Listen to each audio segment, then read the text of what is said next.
El objetivo de tener un diagnóstico, una fotografía rápida de lo que es nuestra sociedad, un pequeño vistazo a lo que puede ser nuestro mundo el día de hoy, tiene el propósito de que sin caer en el extremo fatalista, tampoco nos quedemos en otro extremo muy conservador, muy displicente, muy conformista. Y el asunto es que el paciente está grave. El diagnóstico del paciente que nos compete a nosotros los líderes que estamos influyendo a través de nuestra empresa, a través de nuestro ministerio, a través de nuestra capacidad, ese enfermo al cual nosotros nos debemos está muy malo, el paciente está de muerte y así hay que verlo. A menos que nosotros tengamos una visual de esa manera, vamos a darnos cuenta muy tarde de que ya no se puede hacer nada con él. Pero ¿dónde comenzó todo? Hoy en la mañana introdujimos brevemente con algunos conceptos acerca del amor. Dijimos que hay 3 indicadores. Medimos el amor por la identidad del amante. ¿Qué más extraordinario amante puede tener el mundo en Dios? El más extraordinario manifestador del amor es Dios. Segundo, otro indicador del amor es por el objeto del amor. A menos valor del objeto, mayor es el amor. Y el otro canal es la expresión del amor. A mayor expresión, más maravilloso es el amor. Dios demostró su amor para con el mundo, aunque el mundo no tiene nada por lo cual el Dios creador de todos los cielos y la tierra puede enamorarse de él. El mundo, mire, no nos engañemos, nosotros no tenemos nada que obligue a Dios a que nos ame. Si Él ama al mundo, lo ama por puro afecto de su voluntad. Para que nadie llegue delante de Él y diga, yo merezco que me ames, porque soy mejor que el otro y no soy tan peor como el otro. Este mundo está plegado a las diferentes corrientes éticas que se manejan en nuestra sociedad. Hay corrientes, las corrientes éticas que más influyen en nuestra sociedad son utilitaristas, son hedonistas. Lo que buscan es el placer a corto plazo. Y el placer en ambos sentidos, el placer por el placer o la ausencia del dolor. Hay otras corrientes como los estoicos. El estoicismo es el sufrimiento, que por lo que yo padezco me merecería algo en la vida, me merezco algo de los demás, merezco que la sociedad me trate de cierta manera porque yo he sufrido, y eso lo presentamos delante de Dios. Si Dios me ama, pues debería darme todo lo que yo deseo.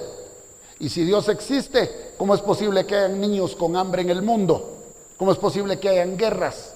Que hayan niñas violadas, como el caso tan triste que nos estaba comentando el compañero hoy en la mañana. Si nosotros juzgamos a Dios o intentamos juzgar a Dios como se juzga a las personas con los parámetros de este mundo y los parámetros de los hombres, vamos a estar errando al blanco. Los sistemas éticos tienen un trasfondo filosófico. Y a través de la historia han habido variantes en las escuelas del pensamiento, el pensamiento teórico.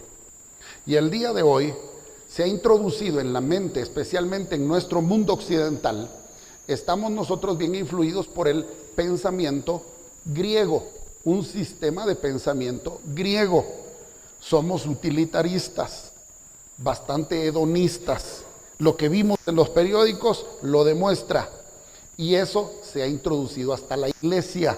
Hay sistemas éticos que manejan la religión con esos parámetros.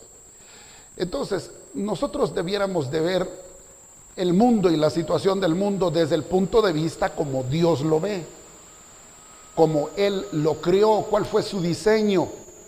Nosotros cuando compramos un electrodoméstico, un gadget, un artilugio de los más sencillos, un móvil, un iPad o un equipo grande, un auto para la casa o lo que sea, se recibe juntamente con el equipo un manual del fabricante. Cuando algo no funciona, cuando no sabemos qué hacer con él o cuando algo falla, tenemos que ir al manual del fabricante. Nosotros los chapines somos muy buenos para empezar a armar las cosas y cuando nos sobran tuercas, cuando ya no lo podemos armar, vamos al manual. Cuando nosotros tenemos algo que no funciona, miramos primero a ver qué es lo que sucede y si no, con un par de toques mágicos pensamos que se va a arreglar y si no, pues vamos al manual del fabricante. Pues el hombre, la humanidad también tiene un manual. También tiene un manual al cual podemos ir para nosotros saber cuál fue el diseño original de Dios. Podemos ver dos escenas en la gran imagen que nos presenta la Biblia. Vemos al principio de la historia un jardín. Vemos a la mitad de la historia de la humanidad otro jardín. Y vemos para finalizar en la escena de destino y esa escena de la meta final, otro jardín. En el primer jardín vemos a Dios creando al hombre, a su imagen, a su semejanza. Algunos de los participantes en el debate que se hizo al principio con la revisión de los periódicos dijeron ellos, rescatamos algo de la sociedad, algo se puede rescatar de lo que pasa en el mundo el día de hoy. ¿Cuál es la razón por la cual este mundo está mal, pero no está tan mal? Aunque no crean en Dios, aunque no conozcan a Dios. La razón es porque al ser humano todavía le quedan rastros de la imagen y semejanza de Dios. Aunque estén perdidos, aunque no conozcan a Dios, todavía queda imagen, dañada como sea, pero todavía queda imagen de aquella imagen inicial de la creación. Cuando Dios creó a Adán y Eva en el jardín del Edén. Los colocó allí y tuvieron una experiencia, igual que en el jardín de la mitad de la película, en el jardín del inicio de la historia más linda del mundo. Se encuentra la pareja en un jardín frente a un árbol. En la historia en la mitad de la historia se encuentra también un hombre delante de un árbol. En el jardín del Edén se encontró el hombre delante de un fruto. En el jardín del Getsemaní se encontró delante de una copa. Y el contenido de esa copa es muy importante que lo empecemos a analizar. La prueba que tuvo el primer Adán fracasó. En la prueba que tuvo el segundo Adán, el último Adán, Jesucristo, él no fracasó, él tuvo éxito. Vayamos a ver un poquito este asunto.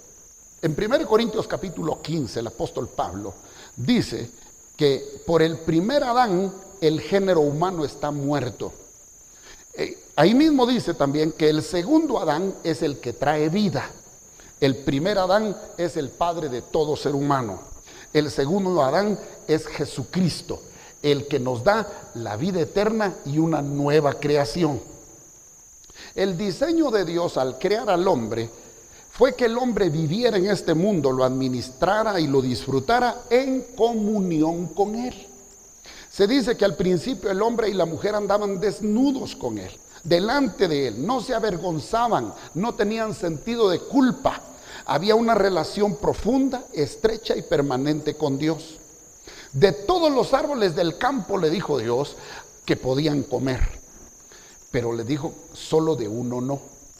Los frutos eran parecidos, el árbol era igual que todos los demás. Lo único que distinguía a este árbol del resto era la prohibición. ¿Qué era lo que contenía el fruto? No es lo importante. Si era manzana, si era pera o era naranja, si era chirimoya, no es lo importante. Lo importante es la indicación que Dios le dio de no comer el fruto. ¿Por qué? El día que de ese árbol comieran, ese día ciertamente morirían.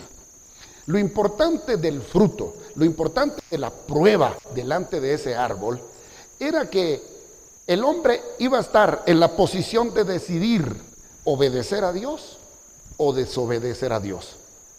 Al desobedecer a Dios, automáticamente se estaba rindiendo ante la naturaleza.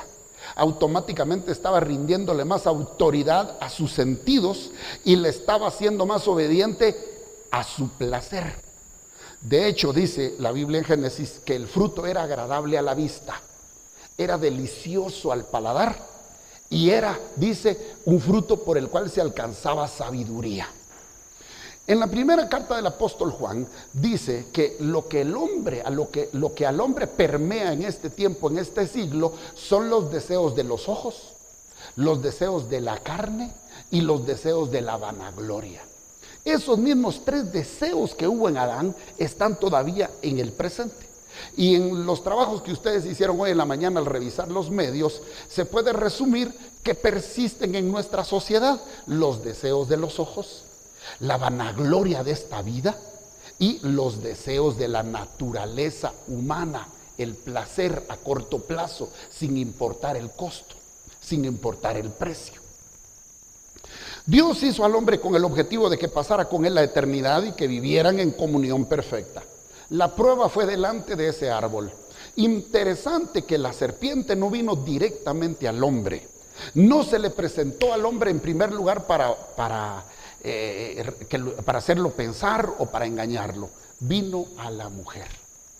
¿Por qué creen ustedes que vino primero a la mujer antes que al hombre? ¿Por qué si Dios le había hecho el encargo al hombre y si el responsable era el hombre, por qué se fue primero con la mujer? Hay diferentes perspectivas, hay diferentes teorías y algunas hasta sexistas. Permítanme darle una apreciación de lo que pasó en ese momento. ¿Cuál creen ustedes que a ese instante era el regalo más grande que había recibido Adán? Era su mujer. Su mujer era el regalo más grande que todo ser humano, era el único, ¿verdad?, que él hubiera podido recibir como ser humano. Ya tenía la vida, tenía comunión con Dios, pero entre todo lo que Dios vio bueno, porque después del primer día, Dios vio bueno. Después de crear los cielos, la tierra, los ríos, los animales, las bellezas de las flores, vio que todo era bueno. Pero la primera vez que dijo en el Génesis, en el relato del Génesis, que algo no estaba bueno, fue cuando vio al hombre solo. Y dijo, le haremos ayuda idónea. ¿Qué cree usted que fue el mejor regalo que pudo haber recibido Adán si después de haberle puesto nombre a todos los animales, dice la Biblia, dice el recuento bíblico, y de atender sus tareas administrativas del reino vegetal y animal, él se sentía solo? En aquel sueño al cual Dios lo puso a dormir, y dice que en ese proceso del sueño él sacó de su costilla una mujer, lo primero que dijo, y la Biblia es expresiva, que al referirnos a esto, cuando abrió los ojos Adán dijo, ¡wow! Esto es hueso de mis huesos y carne de mi carne. Esa fue la expresión de mayor felicidad que el hombre pudo haber sentido hasta ese momento. No le había apelado a su interés ni al gusto la elefanta, ni la jirafa, ni la lombriz. Pero cuando vio a la mujer, él recibió el regalo más grande que pudo haber recibido de Dios. La razón por la cual la serpiente, encarnando a Satanás, vino a engañar a la mujer fue porque si dañaba el regalo más precioso que había recibido el hombre de Dios, podía afectarlo a él. La historia no se queda en la antigüedad, la historia sigue siendo la misma. Al hombre le quitan lo más preciado, al hombre le afectan lo más valioso, pueden acabar después con el hombre mismo. Así entró entonces el engaño. Ambos, hombre y mujer, le dieron oído a Satanás. Le dijeron, con que Dios les prohibió comer de todo árbol del campo. Bueno, la primera gran mentira, porque Dios les había dicho que de todo árbol podían comer, excepto uno. Y entonces la mujer entró en reflexión y en discusión con la serpiente y le dijo, no, podemos comer de todos los árboles, pero este no lo podemos ni siquiera tocar ni ver. Y la serpiente les convenció que si ellos comían se iban a volver como dioses. Ese es el germen que empezó a distorsionar la generación humana. Ese es el germen que penetró hasta lo más profundo del corazón del hombre y que el hombre hasta ahorita no se lo ha podido sacar. La única cura fue la cura que Dios mandó hace 2000 años a la cruz del Calvario. Esa semilla que puso Satanás, esa maldad que puso en un corazón que era inocente en ese momento y que tuvo la oportunidad de obedecer a Dios, que tuvo la oportunidad de ser fiel a Dios, pero determinó darle la espalda al Señor. En ese momento se empezó a separar y dice la Biblia, en ese momento murió. ¿Saben ustedes que físicamente no murió porque Adán vivió 935 años? 36 años. Y lo que sucedió es que en ese momento fueron separados de la presencia de Dios. Murieron espiritualmente. Empezaron a morir en el alma y al final terminaron muriendo físicamente. Como vimos anteriormente, la paga del pecado es muerte. Lo único que hay después de esta vida de pecado es muerte. Habrán soluciones y paliativos temporales, pero la solución final y la solución para todos los males de la sociedad es Cristo, es Dios. Nosotros podemos pensar y trabajar por una mejor sociedad, pero ¿de qué nos sirve solo tener niños con el estómago lleno si de todas maneras se van a ir al infierno? ¿De qué nos sirve tener matrimonios fieles y unidos si de todas maneras los dos o uno de los dos se va a terminar perdiendo en el infierno? No estoy diciendo que las labores humanitarias y que todo lo que nosotros podamos hacer por el desarrollo esté equivocado y no lo debemos hacer. Debemos hacerlo, pero debemos entender que ese es un fruto, esa es una obra, ese es un trabajo que hay que hacer como responsabilidad y como respuesta a la experiencia que tenemos allá adentro. Pero el mal último, el mal principal, el mal del inicio, no se resuelve con eso. La única solución es Dios. En ese momento, el hombre fue separado de la presencia de Dios. En ese momento, se creó una brecha entre Dios y el hombre, a lo cual se le llama muerte espiritual, se le llama condenación eterna. A veces es chocante hablar de estos temas. A veces como que estos temas no se prefieren hablar, especialmente en las iglesias que nos hemos dado a la tarea quizás en este tiempo de ser muy seeking friendly, ¿verdad? Nos hemos dado a la tarea de no ofender a nadie y nos hemos dado a la tarea de ser muy abiertos y conspicuos. Sin embargo, si yo voy con un dentista y él, por no ofenderme, no me dice que tengo mal aliento porque tengo una caries, al final yo no le voy a agradecer, aunque me diga que el resto de dientes los tengo buenos, si hay uno que va a acabar con toda mi dentadura. Nadie aprecia que un médico de repente le diga que tiene cáncer, pero seguramente le agradece porque fue claro en decirle antes de que la enfermedad avance más, ¿no es cierto? Y este asunto, que es de la pérdida de la vida eterna, es un asunto de importancia y que hay que hablarlo claro y que hay que tomar una acción al respecto.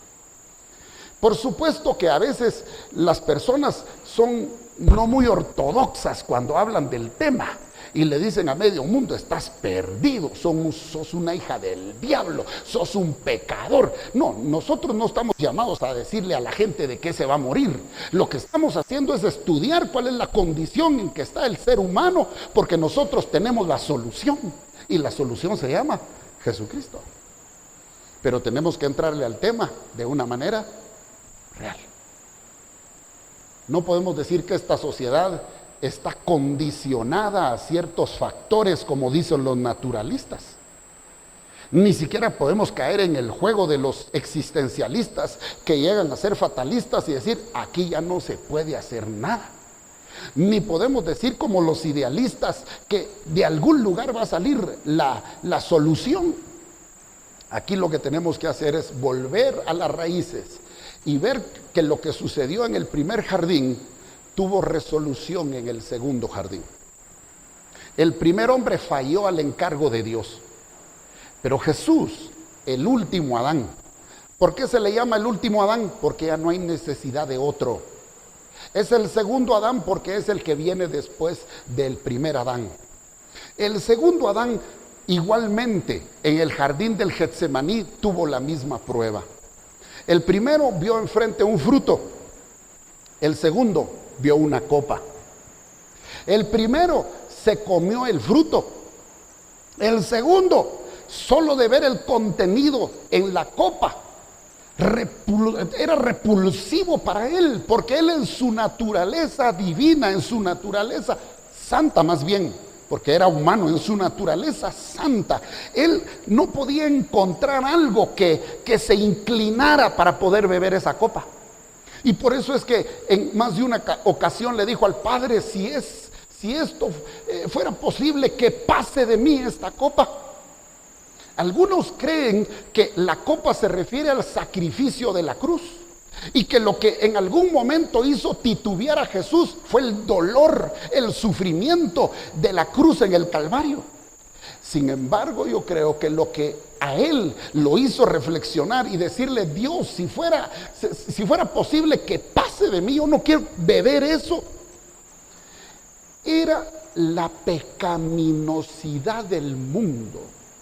La condenación del pecado en el hombre, que él sabía que al hacerlo, inmediatamente lo iba a separar de Dios.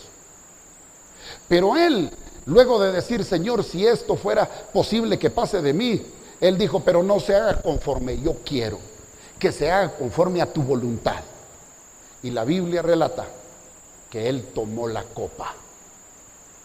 Él tomó la copa, que lo llevó después a gritar el grito más horroroso que pudo haber en la historia, desde la cruz del Calvario. Dios mío, ¿por qué me has abandonado? Dios no se hubiera separado de él si Cristo no hubiera tenido toda esa pecaminosidad de la humanidad encima. Él nunca pecó, sino que voluntariamente bebió, se echó encima toda esa maldad. Si apenas vemos en los periódicos algunas cosas que suceden y son tan grotescas, tan dolorosas, tan serias, que nos causan malestar y nos causan tristeza. Esto es nada en comparación a todo el cúmulo de maldad y de pecaminosidad del hombre a través de la historia, y todo eso se lo echó Cristo voluntariamente encima. Nosotros no podremos comprender el valor de la cruz de Cristo si no comprendemos lo que sucedió en el jardín del Getsemaní. Ahí comenzó su sacrificio. No fue solo lo que pasó en la cruz, fue en el momento de tomar la decisión de todo esto. La experiencia del violador, el corazón del ladrón, la mentalidad de la prostituta, los valores o antivalores del extorsionista, los sentimientos del asesino, la malicia de las malas personas, etcétera. El mal de todo el mundo. En esa copa, él la bebió y sufrió lo que en aquel momento Adán y Eva sufrieron al salir de la presencia de Dios. Él gritó, Dios mío, ¿por qué me has abandonado? Ahora, ¿era preciso eso? Era preciso porque la paga del pecado es muerte. La única manera de poder satisfacer era muriendo. Déjeme preguntarle, cuando una persona cristiana nacida de nuevo dice, soy salvo, algunos de ustedes son hijos de Dios, son creyentes, son nacidos de nuevo, ¿me pueden ustedes decir, salvos de qué? ¿Me puede decir usted, salvo de qué es, o de qué ha sido, o de qué será? De muerte, condenación, ¿perdón? De la ira venidera. ¿Alguien más? Del infierno. Hay diferentes ideas respecto de qué somos nosotros salvos. ¿Sabe de qué somos salvos? Cristo nos hizo salvos de Dios, de la ira de Dios. Porque Dios, si bien es cierto, ama al mundo de tal manera que no quiere que nadie se pierda, Él no puede pasar por alto el pecado. Él debía darle un juicio justo al pecado. Cristo y la muerte de Cristo en la cruz del Calvario no es una simple curita en la corrupción de este mundo. Imagínense que usted tiene una pierna gangrenada, negra, se está pudriendo. Perdone que sea tan descriptivo para ponerlo de esa manera, pero tiene una pierna que se está desangrando con una infección terrible, que la única solución es cortarla, pero que el médico viene y lo único que le pone es una curita. ¿Cree usted que la curita es la solución a eso? De la misma manera, el sacrificio de Cristo en la cruz del Calvario no es una curita para la condición caída del hombre. Fue la solución total. En el Calvario se ven las dos manos de Dios. Por un lado, Cristo recibe la mano justiciera, aniquiladora del Dios airado. Dios está airado. Dios está enojado. ¿Con qué? Con el pecado. Necesita castigar porque es juez justo. Debe hacer caer todo el juicio sobre alguien que se puso en medio, que se puso en lugar de la humanidad. Y deja caer toda su fuerza, deja caer todo su juicio sobre Cristo. Pero en la cruz del Calvario vemos la otra mano de Dios, la mano del Padre amoroso, la mano de misericordia de Dios, que se extiende para recoger al pecador. Con una mano castiga a Cristo para que usted y yo no seamos castigados, y con la otra mano recoge con misericordia y amor al pecador que estaba muerto en sus delitos y pecados.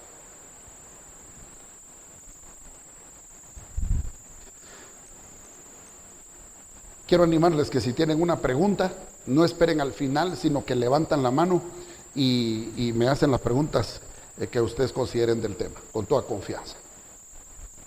Sigamos avanzando. Ya vimos lo del árbol de la decisión. Vimos también lo del fruto y lo de la copa.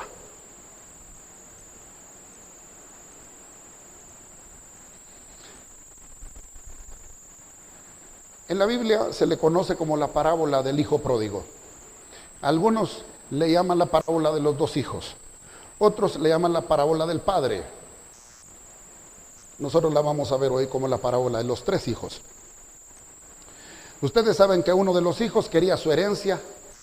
El padre le dio toda su herencia, la malgastó y la echó a perder y paró mal, paró destruido, paró derrochando todo su dinero y paró alimentando cerdos y paró viviendo entre el fango de la podredumbre. El segundo hijo, el hijo que vivía en casa, no pidió su herencia, pero vivía con su padre y tenía todo allí. Y un tercer hijo, el que relata la historia, el que dándose cuenta de su condición, levanta los ojos al cielo y dice: he pecado contra mi padre y contra Dios. Voy a regresar a mi casa.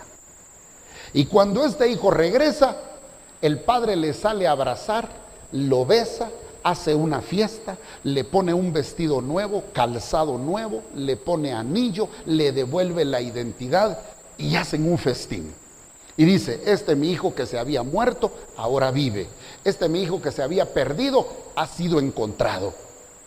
El segundo hijo, el religioso, el que por estar en casa se cree mejor, empieza a reclamarle, empieza a criticar al otro. Pero el verdadero hijo, el tercer hijo, el que regresa, el que había sido pródigo, es figura de Cristo. Es figura de Cristo que salió del Padre y que ahora regresa con todos los pródigos que estaban perdidos por generaciones. para que se les devuelva también un lugar, se les devuelva la identidad y se les dé un lugar con fiesta en su casa. Hebreos capítulo 2 y versículo 10. ¿Cuál es la tarea en que debemos encaminarnos? ¿Cuál es la misión en la cual debemos envolvernos indistintamente del área donde usted está? Quizá usted tiene un púlpito en la iglesia, pero de repente su púlpito es en el negocio, quizás en la empresa, dirigiendo personas, de repente educando a niños, educando a jóvenes. Donde quiera que esté su púlpito, hay una misión. Dios está en el negocio de llevar muchos hijos a la gloria. Así dice Hebreos 2:10, llevar hijos a la gloria. Y por eso dio la gran comisión. Mateo capítulo 28, verso 19, Marcos 16, 15 y Hechos 1, 8. Mateo 29, 18 dice, por tanto, vayan por todo el mundo, prediquen el evangelio, hagan discípulos de todas las naciones, bautícenlos en el nombre del Padre, del Hijo y del Espíritu Santo y enséñenles a que guarden todas las cosas.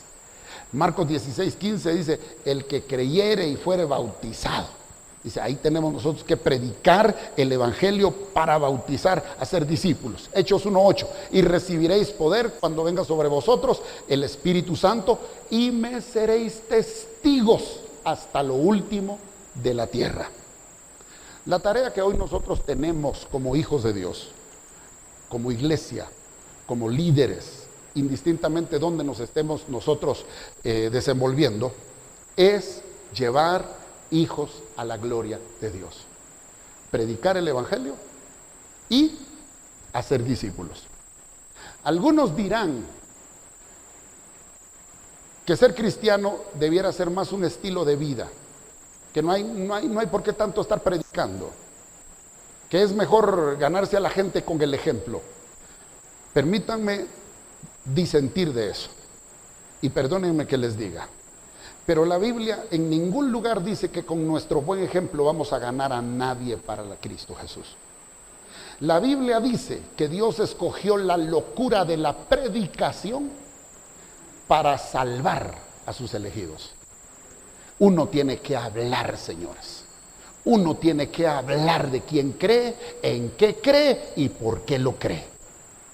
Ustedes están aquí en este seminario porque necesitan recordar eso y llevarlo como base para las otras habilidades de liderazgo que necesitan ustedes aplicar.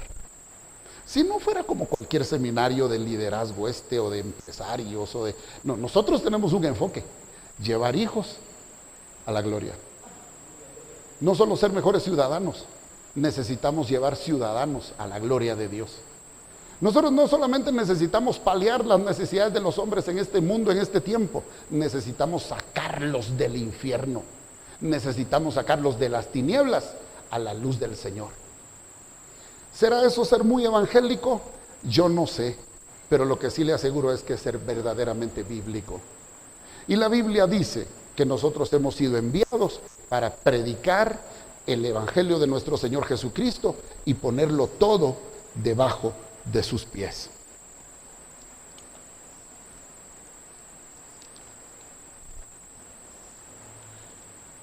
No sé si tienen alguna pregunta.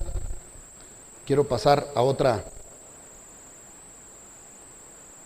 antes de entrar a otra parte que es importante. Sí, mi amada hermana.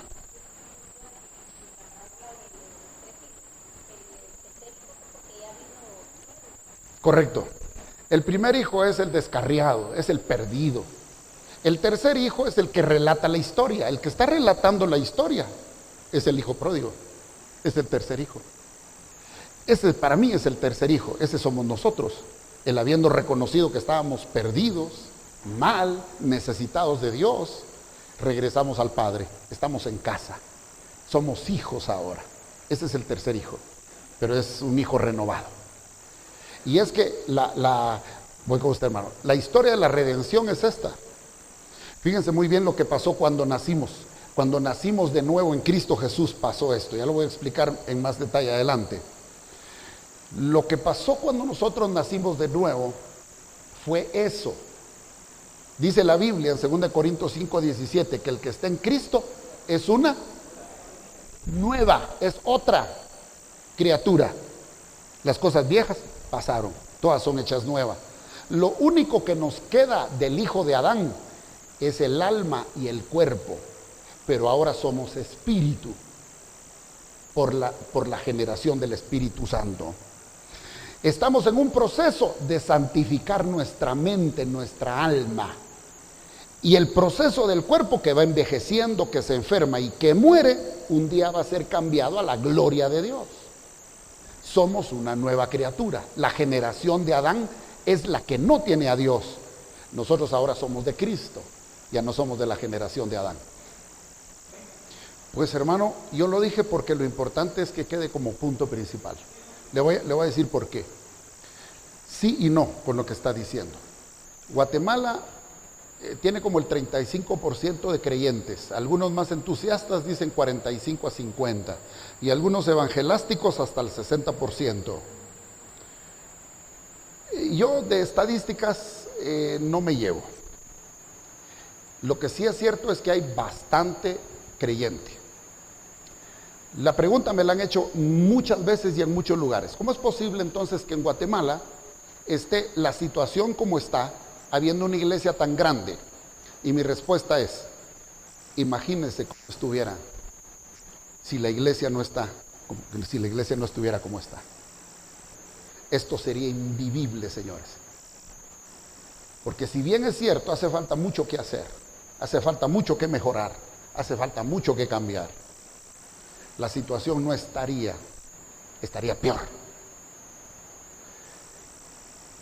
Ahora, yo cuando me refiero a predicar, no me refiero a una conferencia, no me refiero a una cualquier disertación, porque hay gente en las iglesias y fuera de las iglesias que habla bonito y que habla hasta en nombre de Dios. Y le dice que hasta los demonios creen y tiemblan. El mismo Satanás vino con versículos bíblicos a Jesús en la tentación del desierto. Yo no me estoy refiriendo a esa predicación.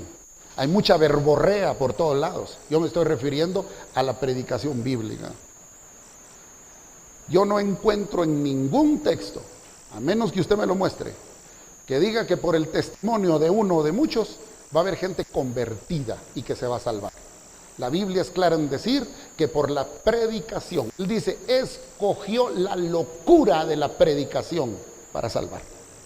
Lo que hay que rescatar, mi hermano, es la predicación bíblica. Y lo que hay que distinguir son los discursos que en el púlpito se dan, a veces más motivacionales y más psicológicos o más empresariales o más en otra naturaleza que predicar la palabra del Señor. No me refiero a doctrinas de la iglesia, no me refiero a doctrinas de la denominación, me refiero a temas como este. Usted no oye temas como este que le estoy diciendo ahorita. No son muy populares, porque la gente se va. La gente se va ante este tipo de temas. Yo aquí espero que usted no se vaya, como pagó, espero que no pierda su plata, va y se va a ir por eso. Tiene que quedarse oyendo, pero no toda la gente se queda oyendo este tipo de temas. Por supuesto que nuestra vida, nuestro comportamiento, nuestro testimonio va a ser congruente, tiene que ser consecuente con lo que creemos y con lo que decimos. Pero eso ha pasado en toda la historia. El mismo Señor Jesucristo tenía a la par de él gente que le decía Señor, Señor, y al final lo vendió. La sociedad del día de hoy no está mejor que como estaba en los días del Señor Jesucristo. El Imperio Romano, había tanto paganismo, había tanta situación, y el Salvador del mundo caminó en esas calles. El Hijo de Dios estaba en el mundo. Pero hay que recordar que la situación en el mundo se va a poner cada vez peor. Y dice la Biblia, sin ser fatalista, que aún el afecto más sencillo del hombre se va a ir enfriando. Por eso es importante predicar y enseñar la palabra de Dios. Si yo tengo al Señor, si yo tengo a Cristo verdaderamente, yo lo vivo. Y el cristiano no necesita que le estén advirtiendo, señalando, porque de él nace, su nueva naturaleza le lleva a cambiar. Por supuesto, el que es un creyente, el que tiene este conocimiento en su empresa, en su trabajo, en la comunidad, en la sociedad, va a ser luz, va a ser sal, se va a distinguir. Gracias por su participación. ¿Alguien más? Entremos entonces a esta parte. La necesidad humana. Puse el panorama tan sombrío, de repente fue tan fuerte, no hay necesidad a veces de hablar tanto porque estamos convencidos de que este mundo está mal. O alguien más podría decir, pero el mundo no está tan mal, hombre, sí hay cosas buenas. Por supuesto que sí. Yo creo que a veces hasta que a uno no le llegan las cosas, uno no tiene una perspectiva también de lo que está sucediendo en medio nuestro. Nuestra sociedad ha sido tan apática, tan egoísta, que pueden estar asaltando a una persona que a la par y la gente solo se hace a un lado. Hace unos días salió en la prensa, eso fue hace una par de semanas, a un señor en una camioneta, en un bus urbano, le dio un infarto, se empezó a morir en el bus y el chofer del bus paró por el trébol. Y dijo, bájenlo porque yo no tengo, llévenlo al hospital, que la gente empezó a decir que lo metieran allá al Roosevelt. No, yo no tengo tiempo, bájenlo ahí. Lo bajaron y lo dejaron en la acera porque el chofer no tenía tiempo y se fue. Lo dejaron a la par de una venta de chucos, de una venta de hot dogs. Ahí estaba el hombre todavía medio muriendo y hasta que se murió. Y la gente comiendo ahí a la par, niños, gente pasando. Estamos llegando a un punto en el que hemos perdido la sensibilidad y el amor natural, el afecto natural. Y hemos estado siendo cocinados como la rana, que hemos empezado a ver el mal como que es bueno.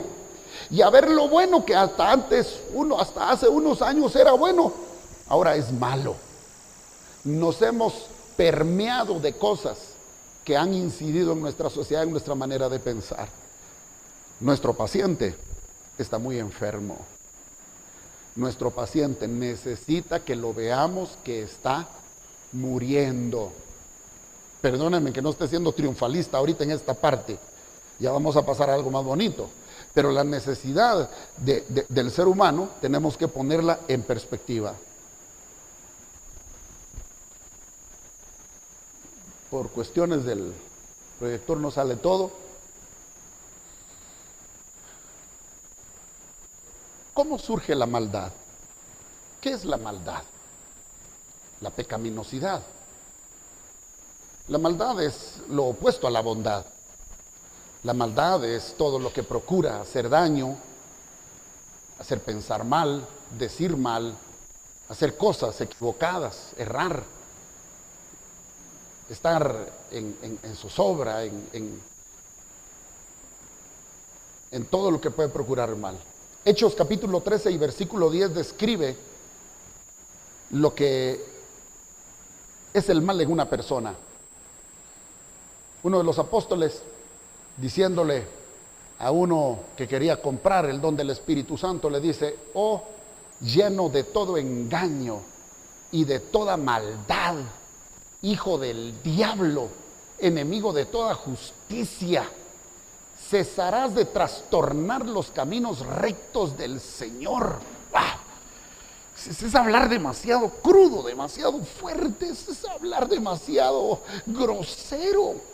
Eso como que no va con algunos de nosotros. Sin embargo, es la radiografía real del ser humano. Si un momento hablamos de la belleza que son los bebés, pero si nos quitamos los lentes y pudiéramos ver con los ojos de Dios, hasta las personas más inocentes están hundidas en la maldad y no hay solución en el hombre que pueda sacarlo de ella. En el capítulo 3 y versículo 10 al 18 de la epístola del apóstol Pablo a los romanos, se describe una doctrina que se le denomina la depravación total del hombre, la cual enseña que el ser humano está caído, está perdido y no tiene solución. Está caído, está perdido y no tiene solución. Ahí dice que el hombre no puede, no sabe, no entiende y no quiere hacer lo bueno. Por supuesto, ustedes me dirán, pero la gente, aunque no conoce a Dios, hace cosas buenas. Ya les dije hace un momento que lo que pasa es que conservamos todavía, aunque dañada y limitada, la imagen de Dios. Imagínense que todavía no estuviera la imagen de Dios, aunque sea en mínima parte en el ser humano. Esto sería cosa terrible. Te mira y te dispara, o te come vivo. O sea, habría una cosa peor de la que estamos ahorita viviendo. Si algo refrena, si algo hace que no se desborde totalmente la sociedad, es la bondad que todavía queda en el hombre de la imagen inicial, de la imagen de Dios. Pero su condición es que está imposibilitado de poder regresar a la comunión con Dios. No estamos hablando de que el hombre no sea moral, que no sea bueno, o que no pueda mejorar o no pueda progresar. Lo que estamos hablando es que en la condición en que está el hombre, aún en la condición más ideal, no puede regresar a la comunión con Dios por sus propios medios, por sus propias fuerzas. Hay un solo camino. ¿Cómo vamos de tiempo, mi estimado José? Vaya, hay un solo camino, y ese camino lo dio el Señor. Estaba en inocencia el hombre, entró la maldad al mundo, fue engañado por Satanás, de ahí entró en una gran pendiente y ha venido en bajada. Su fin es el infierno, es la perdición eterna, es el desprendimiento total y desesperado fuera presencia de Dios. Esa es la condición del hombre. Y en este diagrama podemos ver a un hombre sin Dios. El hombre sin Dios solamente es alma y cuerpo.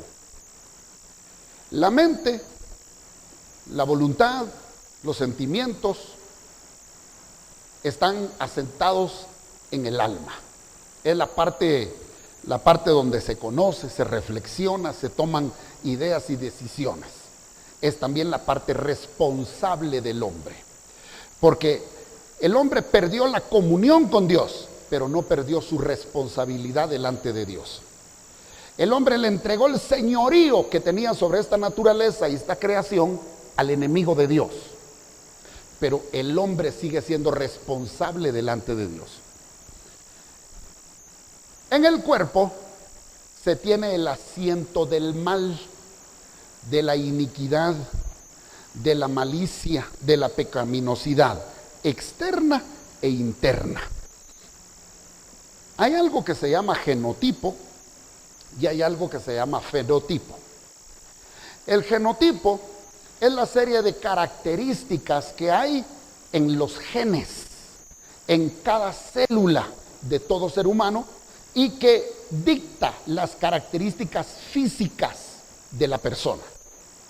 El fenotipo es la relación que tienen esas características internas con el medio ambiente y cómo el medio ambiente social natural pueden incidir aún en el genotipo y viceversa.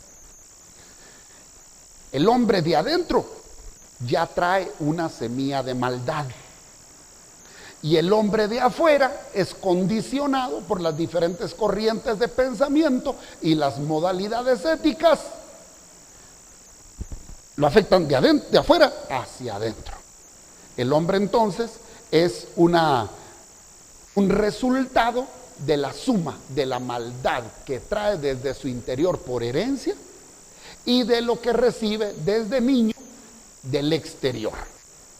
A eso se le llama herencia caída.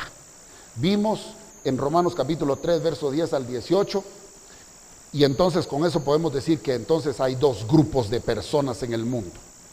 La Biblia describe dos tipos o dos grupos de personas: los que están caídos en pecado, los que están perdidos en la maldad, y los que están en Cristo, los que son salvos, los que son hijos.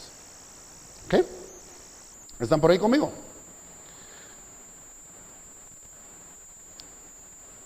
Cuando nosotros nos encontramos sin Cristo, entonces estamos en una condición de caídos, de perdidos, pero además de eso, enemigos de Dios.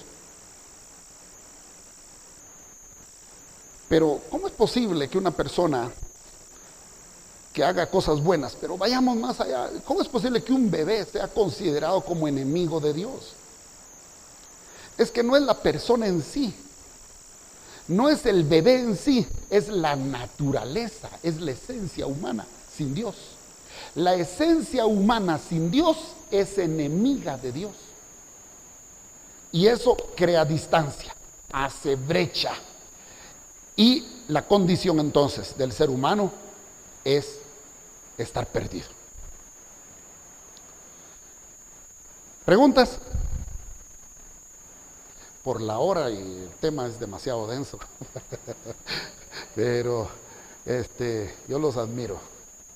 Son bien estoicos ustedes. ¿Preguntas? ¿Qué manda?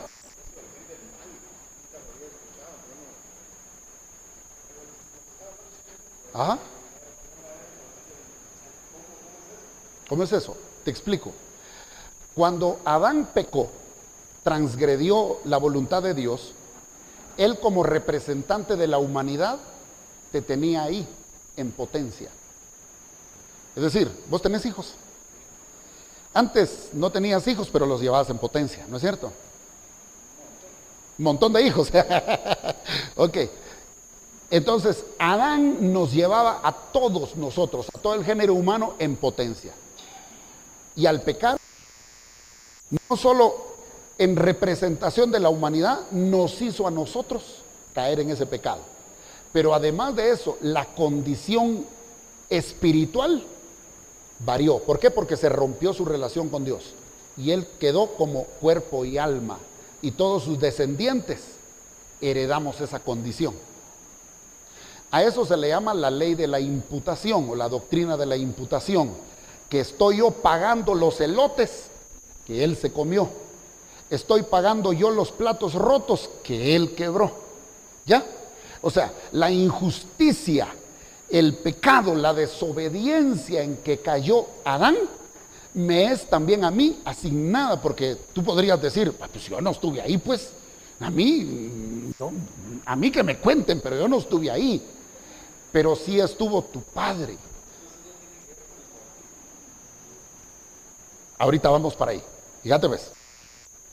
La Biblia dice en el libro de los Salmos, la Biblia dice en el libro de los Salmos, David dice, en pecado me concibió. No se está refiriendo a que tuvo una relación pecaminosa de adulterio o algo así, sino está diciendo la concepción. Desde la concepción se genera en todo ser humano esa incapacidad para estar con Dios, para ser hijo de Dios. La única solución es la que hizo Cristo en la cruz del Calvario. Cuando Él dice que Él murió por todos nosotros. Tú y yo no estuvimos ahí, pero ahora nosotros lo creemos por fe, lo recibimos en nuestro corazón y es imputado en nosotros, algo que no hicimos tampoco. Él padeció, a Él se le castigó y Él murió para que yo no fuera castigado ni fuera eternamente echado fuera de la presencia de Dios. Cruz, yo no morí por nada, pero por fe lo recibo. Entonces a eso también se le denomina la ley de la imputación. Se me atribuye a mí una justicia que no era mía, pero que sí la ganó el segundo Adán, Jesucristo. No es por el bautismo, es por el creer en la cruz. ¿Ya? Entonces, es a nivel espiritual. Tu condición a nivel espiritual cuando naces es desconexión con Dios. Pero cuando vos reconoces a Jesús y abrís tu corazón a Él, entonces esa conexión se activa. Hijo de Dios. Esta desconexión se debió a lo que hizo Adán allá y a lo que hacemos nosotros también responsablemente en contra de Dios. Y esta conexión aquí con nosotros ahora la tenemos por lo que hizo Cristo, no por lo que nosotros podamos hacer. La palabra, la palabra amartia es del griego, que significa pecado, significa errar al blanco, significa equivocarse terriblemente. De ahí surge el estudio de la teología que se llama amartiología, que es el estudio del pecado, de la condición del pecado del hombre. De eso es de lo que estamos hablando aquí. El pecado es lo que hace brecha. Adán cometió un grave error al desobedecer a Dios. Y eso ha traído consecuencias. Eso es lo que estamos hablando. A eso se refiere amartia. Muy bien, gracias por la pregunta. No, el libre albedrío, los que promueven este tipo de pensamiento o esta idea del libre albedrío, es que el hombre tiene la capacidad de decidir. Eso es, la capacidad de decidir. Ahora, yo creo que el hombre ahorita no tiene libre albedrío, pero tiene una responsable, tiene decisión responsable. Somos responsables de nuestras decisiones. Vamos a vivir con nuestros hechos. Lo que nosotros decidimos hacer va a traer implicaciones, va a traer consecuencias, y somos responsables de eso. El hombre ahorita está condicionado a tantas cosas que la libertad, se le ha denominado libertad a lo que realmente es libertinaje. Te voy a decir quiénes promueven bastante esto del libre albedrío. Son aquellos que quieren sacar a Dios de la ecuación. Porque decir yo tengo libre albedrío y Dios no me va a obligar a mí a hacer algo es como decir Dios está a la misma altura que yo. Y yo puedo decidir más que Él o puedo tener otro juicio diferente a Él. Entonces, lo que esto lleva al hombre es sacar a Dios de la ecuación. ¿Por qué? Porque se pone Él en el centro. El hombre, sin tener a Dios a quien entregarle cuentas, sin tener a Dios a quien responder, se siente libre de poder hacer lo que bien le convenga. Pero al final, sí tiene que entregar cuentas. Hablemos, digamos, tú estás refiriéndote a esta dimensión natural. Tienes razón, estoy de acuerdo contigo, yo también tengo libre albedrío en esta dimensión natural. Pero en mi relación con Dios, te voy a decir, una persona, si tú vas a un cementerio y le ofreces a un muerto entre un Porsche y un Toyota, ¿qué va a decidir el muerto? No, ¿qué va a decir el muerto entre el Porsche y el Toyota? ¿Por qué? Porque está muerto. Lo mismo, el hombre no puede decidir en las cosas espirituales porque está muerto. Si es ahí a donde llevamos el libre albedrío, que yo decido por Dios, algunas veces en las iglesias decimos, hace su decisión por Cristo, haga su decisión. No, yo no tengo nada que decidir. Si Él a mí me recibe, es por su gracia. Si Él a mí, vamos a entrar a ver cómo es el despertamiento espiritual. Pero si es en el plano natural, tenemos libre albedrío, responsable. Pero si es una persona que no conoce a Dios, que está muerta, no puede decidir nada. Ya decidió Adán, ya decidió estar lejos de Dios. Y todos nosotros le seguimos. Ahora, si nosotros volvemos, es porque Él nos da la oportunidad. Y ya estando en Dios, yo mi decisión la tengo sometida a Él. Hago lo que la palabra dice, hago lo que agrada a Dios. Quiero vivir conforme a lo que Él me manda. Ya mi decisión ni siquiera es mía, está sujeta a Él. Si uno por naturaleza, porque también trae ese germen, esa germen, no me refiero a microbios, sino esa semilla, el hombre quiere regresar a Dios. El hombre por donde quiera que esté, y a través de la historia hemos visto que hay muchas expresiones religiosas en todas las culturas y a través de todos los tiempos. Equivocadas o no, lo que demuestran es que el hombre es religioso por naturaleza. Busca no solo darle explicaciones a los fenómenos naturales, sino que busca desde lo más profundo sentido de existencia y de esa conexión con algo superior. Entonces, esa búsqueda es un despertar que viene, lo voy a explicar un poquito más adelante, que viene por gracia de Dios. Es una iluminación que Dios da. El libro de los Hechos dice que nosotros sin Dios andamos así, andamos como a tientas. Entonces, cuando empezamos ¿Cuántos han jugado escondite? ¿Jugaron escondite alguna vez? Así de chiquitos. ¿Verdad que papá, mamá tan buenos que eran con nosotros, no hallábamos por dónde, pero hacían ruido, así, por aquí, o hacían alguna cosa, pero así, caliente, caliente, frío, frío. Entonces, de alguna manera, el hombre ha tratado de buscar a Dios y Dios dice, por aquí, por acá, estás frío, estás caliente, de una forma natural, hasta que uno se encuentra con Él. Cuando uno se encuentra con Él, entonces hay una llenura en tu corazón, hay una seguridad. No significa que no van a haber problemas, no significa que no van a haber desafíos, no significa que no van a haber tristezas ni dolores, porque todavía estamos en este cuerpo, tenemos esta alma, pero sí tenemos, además de estas cosas que pueden pasarnos, tenemos una seguridad. Tenemos algo allá adentro que nos dice, estoy anclado y no importa lo que pase, todo ayuda para bien de aquellos que aman al Señor. Hay una seguridad y una fe en lo profundo de que conoces a Dios. Ahora, ¿cómo lo podemos conectar con la voluntad? Por supuesto, Dios no hizo marionetas ni hizo robots. Yo no estoy aquí y estoy como prendido de unos hilos los cuales Dios mueve. Pero sí debo reconocer que hay algo que se llama soberanía de Dios.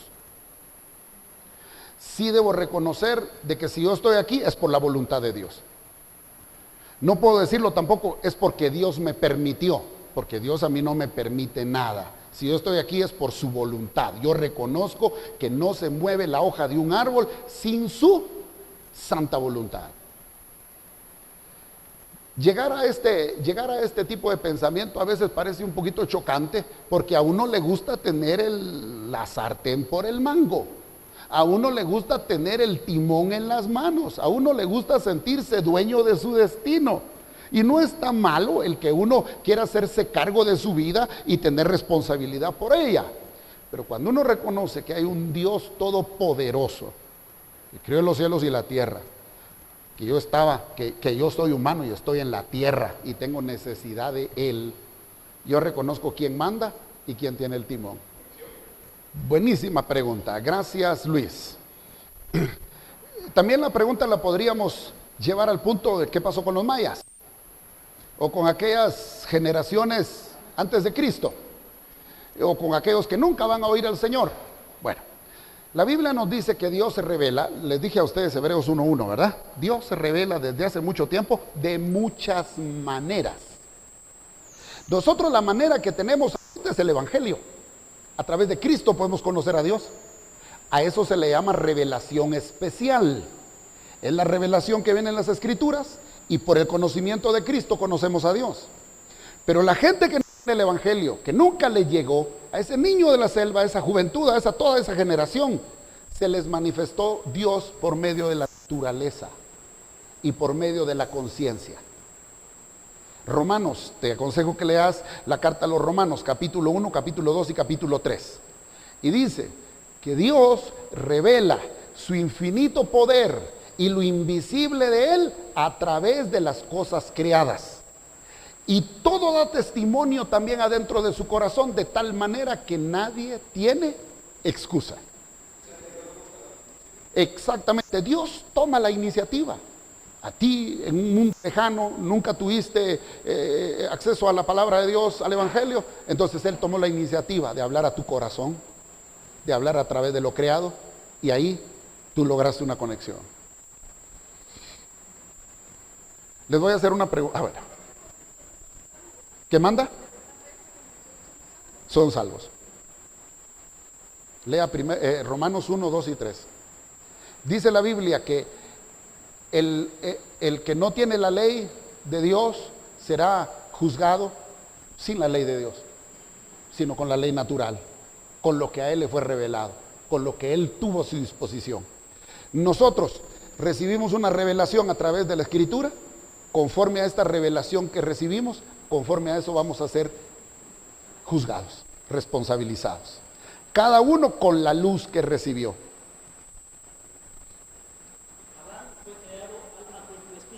Adán fue creado espíritu, alma y cuerpo.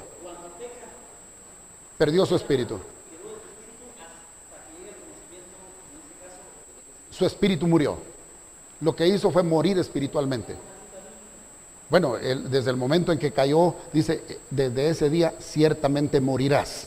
Bueno, sabemos que no murió físicamente ahí porque vivió 900 y pico de años. Siguió pensando, siguió tomando decisiones, tuvo voluntad. Su alma estaba existiendo, pero lo que murió fue su conexión con Dios, su espíritu. El espíritu es la dimensión esta donde el ser humano puede tener comunicación con Dios. Y esto se renueva hasta el nuevo nacimiento. Primero allá y luego aquí. Lo que sucede es que en el momento en que pierde ese soplo de vida, esa comunión con Dios, está inhabilitado. Está totalmente desconectado, no tiene para dónde. El hombre entonces depende únicamente de sus sentidos corporales y de su alma. Por eso es que en el cuerpo encuentran asiento la pecaminosidad y los demonios. Y el alma es la voluntad, es la mentalidad que coordina los hechos como persona. No es sino con el nuevo nacimiento, nace, vuelve a la vida, renace. Y vuelve, no se trata solo de comunión o conexión con Dios, se trata de habilitamiento también. Así es. No solo la conexión con Dios, es vida, es la esencia viviente. Es su alma. Es su alma que tiene un hálito de vida orgánica, natural, en el pensamiento, pero no es el espíritu. El alma tiene vida espiritual, pero no es el espíritu. Porque el espíritu está muerto, está inhabilitado. El espíritu, la vida del espíritu no es solo porque tiene conexión con Dios, es porque existe, es porque vive, es porque piensa, es porque domina. No es solo porque se desenchufó. Si no, solo seríamos alma y cuerpo con una fuerza espiritual. No, el espíritu es un ente viviente que tiene alma y que vive dentro de nuestro cuerpo. Ahora que ya tenemos un espíritu vivo. Pero antes, alma y cuerpo. Y esa vida espiritual era de subsistencia nada más. Pero estaba inhabilitado como ente esencial.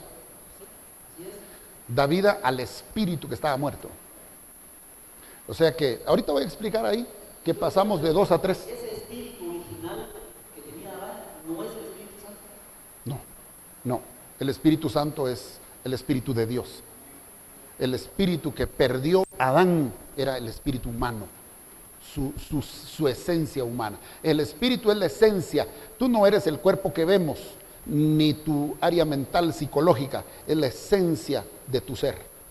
Lo que sucede es que ese Espíritu Santo de Dios fue inspirado. Sí. Cuando sopló. Sí, pero no es el Espíritu Santo. Él sopló aliento de vida y fuimos alma viviente, dice la Biblia. O sea, es la capacidad de ser un ente vivo. No se vaya. En un momento hablamos del Espíritu Santo también. Vamos a tomar un break por razón de ustedes.